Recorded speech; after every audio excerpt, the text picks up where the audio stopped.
បងប្អូនថ្ងៃបនំទូក៏ធ្វើសាក់ដែរដោយសារជាវក៏ត្រូវការប្រញាប់ទាំងអស់គ្នាបងប្អូនមើលទៅនេះសាក់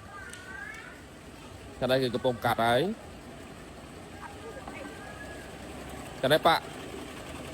នេះឆ្លៀតប៉ាអាវថារូបហើយកណ្ដៃគឺយើងប៉ាសាក់គ្រូបឋមសាក់ប្រភេទគោហើយកណ្ដៃគឺកាត់បាតនេះបាតគឺយើងកាត់ដោយប្រើប្រាស់ម៉ាស៊ីន laser អញ្ចឹងទៅពុំរបស់វាប៉ុនគ្នាឲ្យស្អាតអត់វាទេអញ្ចឹងបងប្អូនត្រូវការកំងសាក់អីអាចកំងបានព្រោះឥឡូវថ្ងៃសម្រាប់ក៏ធ្វើដែរដើម្បីឲ្យបានតន់ទាំងអស់គ្នាលេខទូរស័ព្ទ085 413 444 096 700 9101អរគុណច្រើន